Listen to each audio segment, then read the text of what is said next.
नमस्कार, आप देख रहे हैं पंच न्यूज एनसीआर और मैं हूं आपके साथ मानवी ठाकुर। शुरुआत करते हैं आज की खास खबरों से। अधिक अपडेट्स के लिए बने रहिए पंच न्यूज एनसीआर के साथ। चैनल को लाइक, शेयर, सब्सक्राइब करें और बेल आइकन दबाना बिल्कुल न भूलें। अंतर्राष्ट्रीय स्वर्णकार संघ के सेवक व आरएसएस संघ के वरिष्ठ कार्यकर्ता सोमनाथ आष्ठा समाज में ऊंच नीच के भेदभाव को छोड़ समाज के हर जरूरतमंद की सेवा करने में अग्रसर रहते हैं। सोमनाथ आष्ठा ने तिलक नगर में एक प्रेस कॉन्फ्रेंस में पत्रकारों के सवालों के जवाब में कहा कि संघ का कोई भी व्यक्ति पद का लालच नहीं रखता, सिर्फ और सिर्फ राष्ट्रहित में काम करना ही हमारा पहला फर्ज है और देश के लिए मर मिटना भी हमारा दायित्व है।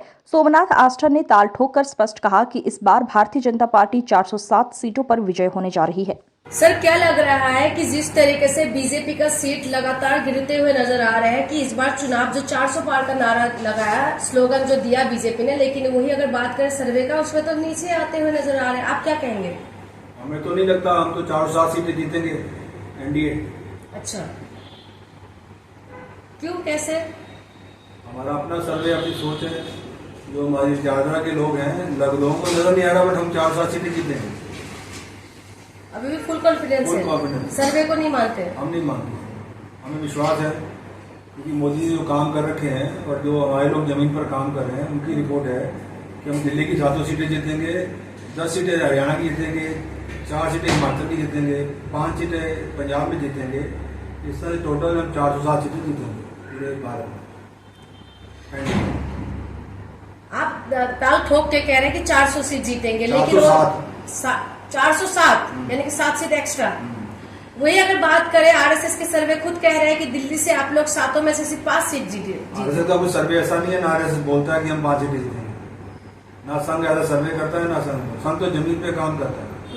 संघ का कार्यकर्ता कभी जमीन पर रहेगा और ना मंच पर बैठेगा, ना मंच पर रहेगा। वो तो जमीन में आपको नजर भी नहीं आएगा, आपके मध्य में घूम रहा है और वो लोगों से बातें कर रहा है। आज आप जनता को या अपने कार्यकर्ताओं को क्या संदेश देना चाहेंगे? भारतीय जनता पार्टी के जो भी कार्यकर्तागण हैं, मैं सभी कार्यकर्ताओं से हाथ जोड़कर विनम्र प्रार्थना करूंगा, आपका कोई व्यक्तिगत स्वार्थ है तो उस साइड पे रख दें और इस समय एकजुट होकर राष्ट्रहित में भाजपा के पक्ष में मतदान करें।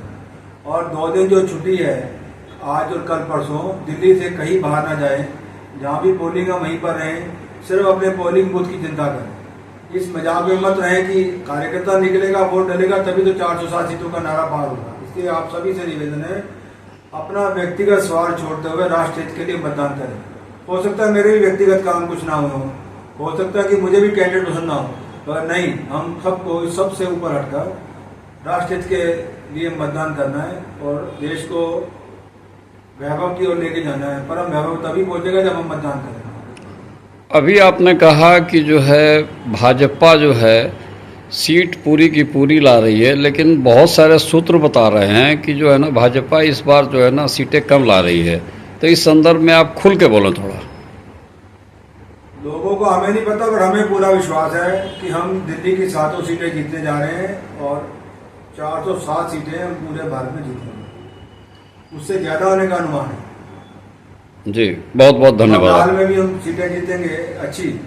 इस बार बंगाल में आपको नजर आएगा कि कितनी सीटें जीतेंगे, आपके सोच से परे रिजल्ट आएगा बंगाल में।